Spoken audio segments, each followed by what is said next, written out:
to the BiblioCommons SiteAdmin training at CCS. I'm Molly Mansfield.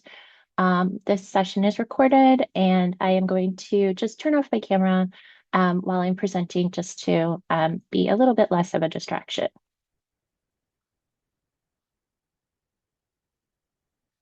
Okay, so the purpose of our session today is to cover two functionalities within BiblioCommons. One is editing the main navigation menu, and we're also going to look at adding system messages to the alert banner. So first, we just need to talk about what is SiteAdmin. So this is particularly set up for staff who have permissions. It's a user role that BiblioCore has set up that allows individual admin permissions to make updates and changes to the BiblioCore site. If you have someone in your staff that needs admin permissions, those can be requested and updated by submitting a help desk ticket. But today we're really just going to look at the two functionalities that site admins we think really need to know how to do, starting off getting the sites up and running. Okay, so to access your site admin, you need to log in to your specific instance of BiblioCore, and then you should see in the upper right-hand corner next to your name or next to your My Account there's an admin dropdown. And yours might look a little bit different than mine, depending on what features you have enabled. But if anyone who has one or more of these admin privileges will have this show up on their account. So there are some standard features that are already set up during implementation that we have covered, and those are up here for you to see. So one of those standard features is the email notification. That's a feedback button that's at the bottom of each BiblioCore page and allows users to provide feedback on their BiblioCore experience. This feature is particularly useful during the public preview stage of implementation. And feedback is something that we're going to announce a little bit later this week or maybe next week about how that process is going to go. But during public preview, that feedback button is going to get information over to CCS and then to your library. There's also something called community credits. Community credits are going to track award points for adding content such as lists, comments, and star ratings. They acknowledge patrons for contributing content to improve the catalog. They are, I believe, already enabled, but they can be disabled. There's no harm in disabling them. However, the community credits are going to display as a user's total credits on their profile page, and it can be a great way to identify active users and encourage contribution. Or BiblioCore suggests things if you wanted to run like a participation-based contest, you could see how many of your patrons are leaving reviews and comments and star ratings.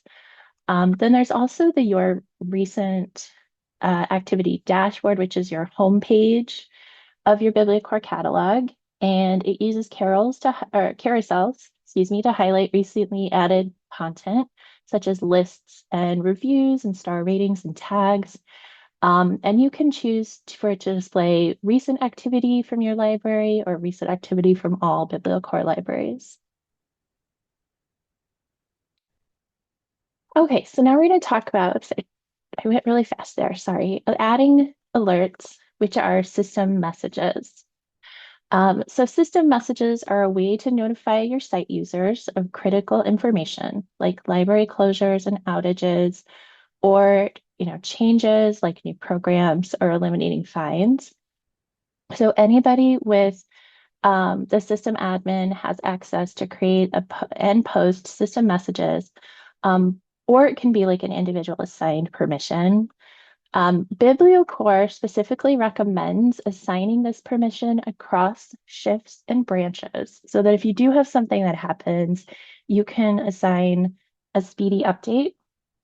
And then the messages can also be scheduled in advance and set to expire at a certain date and time, which we are going to look into.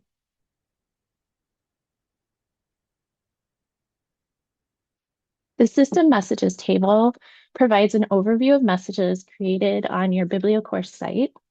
It indicates your library's time zone and allows staff to add, edit, and delete the messages. The table includes the following. So you can see at the top, there's a column. And so the state is going to give you the current state of that message. Is it enabled, disabled, or scheduled? The message is that message text. The scheduled is the form and from and until date of the time and the time that the message will display. The priority is how important is that message? And then the date created is the date that the message was created. And I did see a question in the chat. Will system messages take the place of messages that CCS sometimes adds to the pack? And Mieko, thank you for responding. Yes, these will be like the pack alert messages. So you can see here at the bottom of the screen, this is what they look like in that table. So I have a scheduled message and it gives you the message text, when it was scheduled, what the priority is, and when it was created. And then you'll also be able to edit that. So to create a system message in the alert banner, you're going to click System Message in the Admin dropdown. You're going to click Add New System Message. You're going to click Select the priority level and the message scope. And then you need to add text. But it's important to note that you should not use HTML or any markdown text, just clean text. And then formatting and links can be set using the toolbar. So we are actually going to go into BiblioCore and look at how to do this. And one thing that I forgot to mention at the beginning of this training is that you will also get the slides. So this training is meant to be not just informational, but also will help you with step-by-step on how to do some of these things that we're going to look at today. So, and then Mieko put in the chat, thank you, Mieko, that staff with SiteAdmin permission levels will be able to add alerts, and CCS will also be able to add alerts on behalf of libraries if needed. So if for some reason you have an outage or something that needs an alert and you don't have staff that can do that, CCS can do that as well. Okay, so we are going to go into our system. And so here I am at my BiblioCore instance for CCS. Yours will look different because it's set for your library. And my link took me right into my system's setting. So I'm here, this is me, CCS libadmin1. When I move over to the left under admin and I click admin, the first one is the features that we talked about. So you can see those community credits, you can see your dashboard, you can see an access online filter for searches. And then the next thing I want to look at is my system messages. So the system messages are here for you. You can see at this time, I don't have any messages scheduled. I deleted mine. So what I want to do is, sorry, lost my page. There we go. Okay, what I want to do is go ahead and click the plus sign so that I can add a system message. So I'll go ahead and click that. And to start, when we look at system messages, you can see that again, there's this high and critical. One thing I noticed in documentation from BiblioCore is they mentioned a medium and a low message. I haven't seen that setting anywhere throughout the system, so I'm going to check with them. I think at one point they had that functionality and they've disabled it. So now it's just either high or critical. And then again, you just remember that high level is going to display on the BiblioCore login page, but the critical messages are going to display on the top of every BiblioCore page. So beyond just this login page, you would see that critical message everywhere, and then you'd see just the high priorities on the first login page. So you can decide if you want it high or or critical, as well as do you want to be able to see at this library? I believe that your settings will allow you to just do your library. And then you can decide if you want to enable it or schedule or disable. And then from there, right now we're just going to do an enabled message. So I can click and type in here.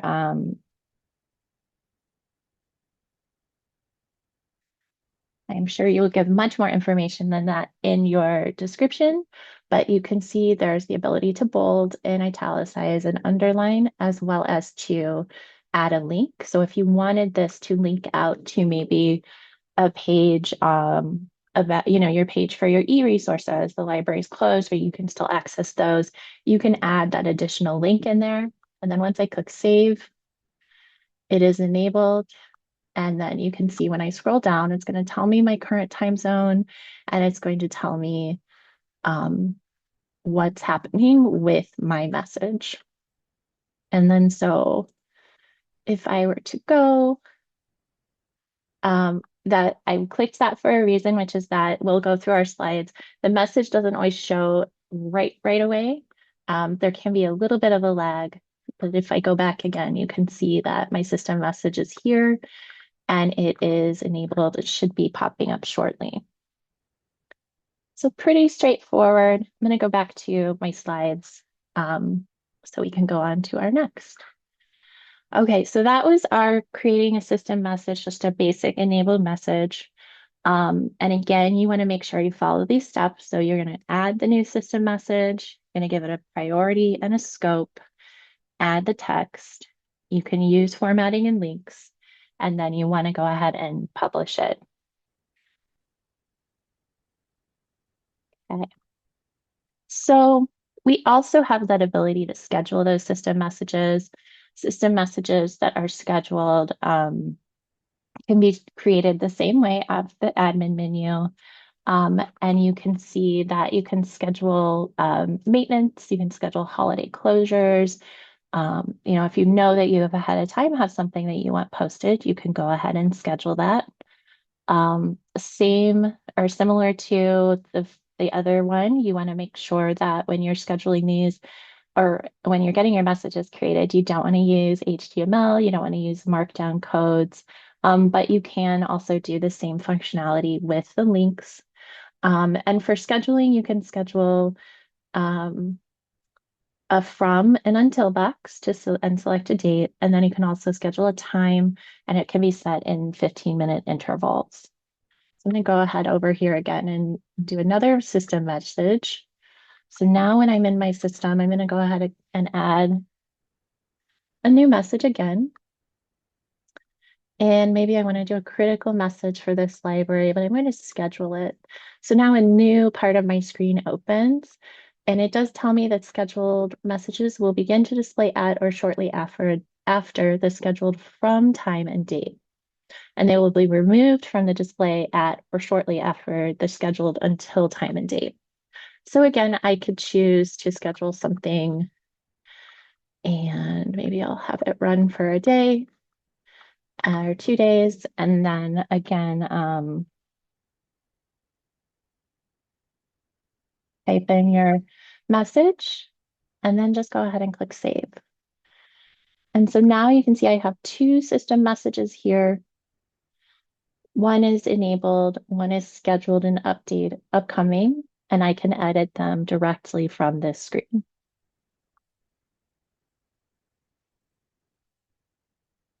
Okay. So there's a couple things that I just want to point out. So you can delete your messages, and the easiest way to delete your messages is I'll go back over here. You can click whichever ones that you don't want to have, and you can click delete, and then those messages are gone, and you can't get them back once they've been deleted. Limitation is that only 10 system messages for each priority can be displayed concurrently. I don't necessarily think of this as a limitation because I don't know how many libraries are going to want more than 10 to 20 messages up there above the header. But just keep in mind that that is one thing that will happen is that after 10, you won't be able to display anymore. So again, if I wanted, I showed you all how to delete. They were here with that delete button, so I'll skip to my next slide. So a couple of things. There could be some possible delay for messages. Scheduled messages will begin to display at or shortly after the scheduled from time, like I said, and they will be removed from display at or shortly after the scheduled until date and time. So to improve performance, BiblioCommons or BiblioCore caches messages. And that is why there could be a slight delay in the message appearing. If you are noticing any sort of delay in those messages, it's not popping up within like 10, 15 minutes of enabling or scheduling the scheduled time, please let us know by putting in a help desk ticket. And just again, this is directly from BiblioCore's website. The system messages are cached to improve performance, so there may be some delay. So just keep that in mind, that even when deleting a system message, it can sometimes take up to an hour to disappear.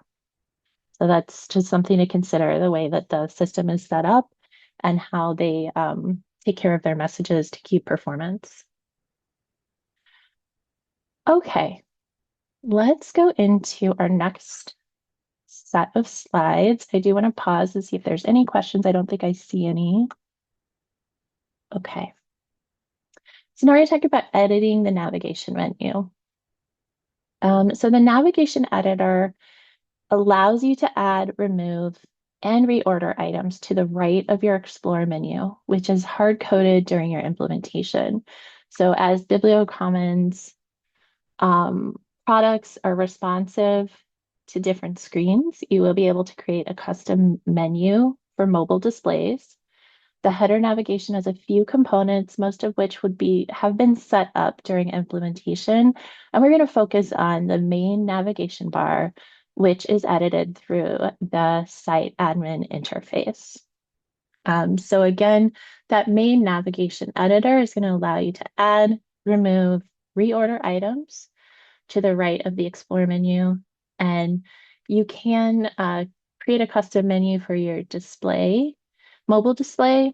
And then there's also two levels of headers. There's a top level and a sub navigation level. And you have some abilities to sort of customize how you want that navigation to work. So first we have our top navigation. That first level of defaults that were set at implementation. So branding and design preferences were selected as part of implementation and have been configured in your header to match.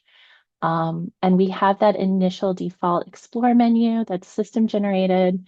And then the menu will include links to recent activity page, awards, best sellers, staff picks, and featured label languages if you have enabled those. I believe they are enabled already and you can choose whether to turn on or turn off. But those are your starting points in the default Explorer menu. And there's a lot going on the screen, but I will try my best to sort of synthesize this information. So there's three different ways that you can set up your sub navigation. You can set up a sub navigation to a top level navigation item. And so you can see that top level navigation on the left-hand side where it says research with the red box, there is a top level navigation that then has a sub navigation. Because it has a sub navigation, it's going to open a menu under that, and that's going to give you multiple choices in that sub navigation. This library also chose to have a top level navigation that goes directly to a link instead of a sub navigation. So in this particular example, they're opening to their Spanish version of their page. And so there's two different navigations set up here already. And just as an example, I have the library here that we're using. You can see they've got a browse the library that has multiple columns with the sub navigation. They also have their Espanol tab that goes directly to a Spanish version of their site. So two different navigations on the same page. Okay, so next you can have header navigation with a sub navigation where it's a full width dropdown. So what that does is it adds the name of the top level navigation item to that dropdown. So it's not just showing in that blue box up above where you clicked, but it's also showing within that box across. And this full width drop down is going to display all the way across the entire site. So that's this library again. They've got that full width navigation. So the navigation is going across the whole screen. And it's reiterated the name of the tab here before you go into the columns with the different information.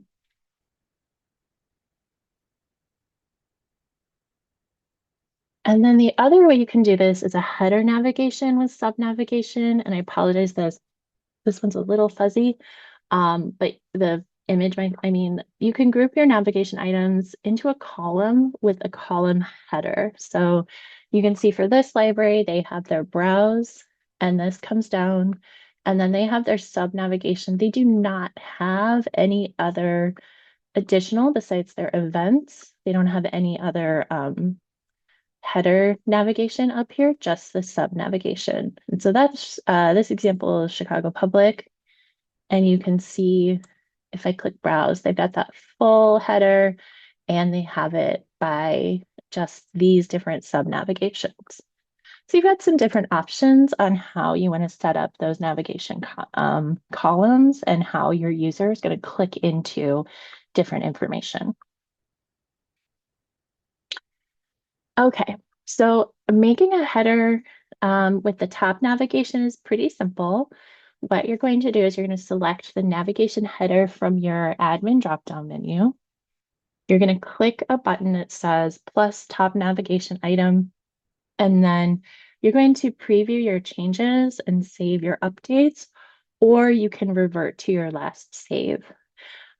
If you don't add any sub-navigation items, like you saw in the one library, Arapahoe library, where they did a tab that went directly to a Spanish site, then that's what's going to happen. Without that sub-navigation, your top heading is going to turn into that direct link, and that will be a way for your patron to get to the next part of the website or the catalog that they're looking for. So I'm going to go again into my admin. So I'm going to click the drop-down menu and I want to click on main navigation editor. And so from here you can see in my editor that I have my preset explore and CCS also put in the CCS member libraries. If for some reason I wanted to change how these are set up, there's a little arrow here and I can click and it moves Explore down. I click again, it moves Explore back up. And then you can see that we have chosen to show this on the desktop and also to show it on the mobile. But if I want to add a new one, I would go back up here and go to the top navigation editor and click that plus top navigation. I might give it a title of contact the library. And if I wanted this to be a direct link over to a page where they would get that contact information, I could put that here. If I don't have anything here, then that's ignored so that it goes to the sub navigation. So that's like the simple basic starting point. And if I want to, I can preview this. It's going to show up on my contact the library right there as a tab. If I decide that I want to save it, then I'll save and it will stay right here for me. It's going to ask me, am I sure? And then there's also the revert to last, and revert to last just means it's going to take me back before I made those changes. I want to use this navigation though as another example, so I will leave it here.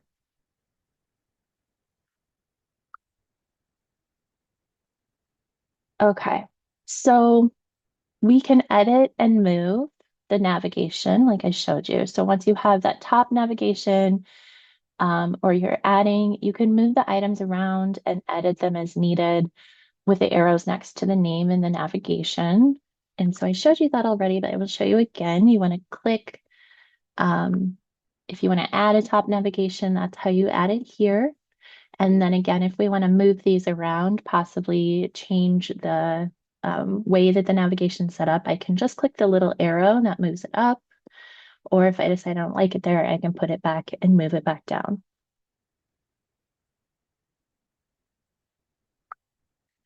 Okay, so now we're going to talk about the sub-navigation and the columns. So setting up the sub-navigation and columns is easy once you try it a few times. In general, I found the functionalities of both functions that we're looking at today to be pretty simple once you've practiced a few times. So once you set up your top navigation, you're going to scroll down to the lower half of that screen to the sub-navigation and click the arrow. And then under column 1, which I'll show you in just a minute, you're going to click the plus navigation button. Same process as the header navigation. You're going to give the navigation a title and a URL path, and you can change the options and the role. And then you can also choose to indent, which can help create a relationship between the navigation items. And you can add additional items to each column as well as additional columns to fall under that top navigation. So what you're going to do to add a column to your top navigation item is to go to sub navigation and click plus column, add a navigation item to the column by clicking the plus navigation column, add the title and the link, and then rearrange with the up and down arrows again.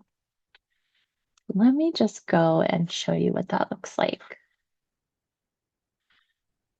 Okay, so we have this contact the library that we created, and now you can see there's the options. I can close that or expand it, but I will expand the sub navigation. And so what you can see in sub navigation is right now I don't have anything, so I need to click the plus column. And then once I click the plus column, I can click navigation item. And so now I'm going to start to build a list under my column. So right now I have one top header, and I'm building my sub navigations. I have one column. So this was contact the library, so it might be by phone, and I would give it a URL. Right now you can see this is an item, but you also have the option of doing a column title. And we can play with this and you can see what the difference looks like. So if I leave this as an item and I don't indent, then when I go to preview, you'll see what this looks like. It'll say contact the library and I click and it says contact the library by phone. So it doesn't have a title of the column. Right now, that's just a direct link over to whatever page I designated for them to be able to click into. If I make this a column title, and again, I'll click preview. Now when I do contact the library, it's by phone, it's not clickable. It's actually going to then give you a title that then you can build a list underneath. There's really no one way is better than the other. I looked through BiblioCommons documentation and didn't see any recommendation of one or the other. So it's really up to you how you want to set this up. I think I'm going to go ahead and just leave it as an item right now. And then what I would do if I want to add additional information to this column, I can do another navigation item. Now I've got my navigation 2. And then again, I'll have this as a desktop and a mobile, and I've chosen not to indent yet. But let's go ahead. If I preview again, then you'll be able to see now I've got contact the library by phone and by email. Now, if I wanted to, just to make sure I'm not jumping ahead here. Yeah, I just wanted to show you really quick before we go any further. So I will go ahead and give a title just to make this example a little better. So I'll go ahead and say that this will be called How to Contact Us. I want to make this a column title, and I want to navigate this up to the top. So I'll go ahead and use my little button to go up and down, say how to contact us. And then well, I'll go ahead and preview and I'll show you what that looks like. So if I now go to the drop-down menu, you can see there's my title, How to Contact Us, by phone, by email. Now, the other thing I can do is do that indent and go back up and click preview. And now you can see,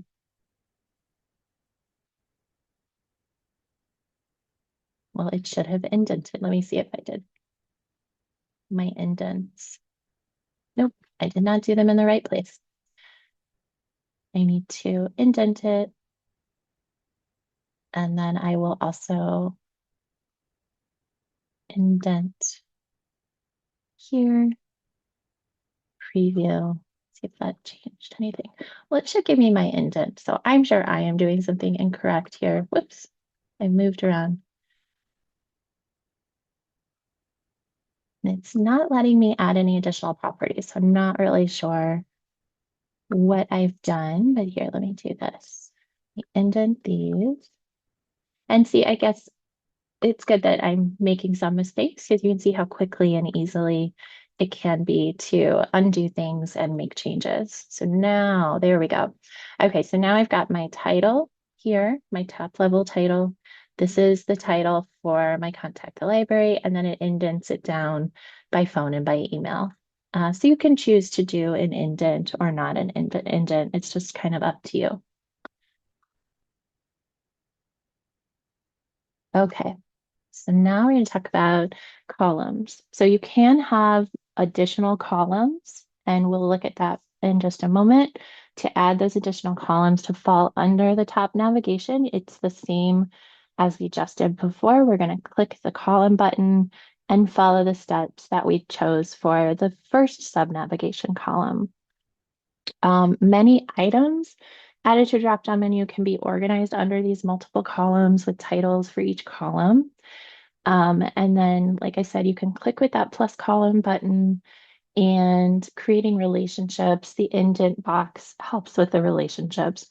I will say with the relationship and the indent, I haven't seen that much difference. So that's one part of the documentation that I'm going to dig into a little bit more with our BiblioCommons rep, just to make sure I understand. What I've found is that the indent just helps kind of group things in a more easily to decipher way.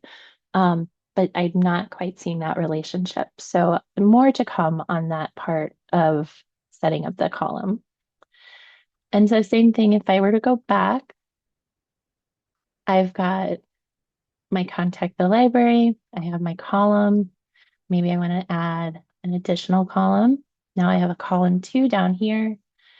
And then I can go in and give it additional columns if I wanted to. I can give it my navigation title of whatever I'm looking to add to it. And again, do I want to give it a column title or just make it a direct item? And you can go as many as you want. And then as you're going, I recommend previewing. One nice thing is it is saving along the way, but then it's also, you have to do that hard save to get it to save always, like to save when you navigate away from it, or do the revert to last save so that you can go back to the way that it was. So I can revert to last save and it's going to take me back. And now looks like it had saved my last save. So I might need to do a couple undos if I want to change that. But you can see, always do that preview so you get a sense of what it looks like before you save it. Okay, so this was a little bit faster training than I anticipated because we just kind of covered two pieces of the puzzle. I've put inspiration sites, so our own Evanston and Glenview are already using BiblioCommons, and you can see what their setup looks like. And then the additional sites below are ones that BiblioCommons recommends that you look at and see if there's any sort of inspiration that you want to grab from those. We do have time for questions. So if there's any questions, please feel free to unmute or pop it in the chat. And I will turn my camera back on. And hopefully, if there's any questions, you feel free to ask.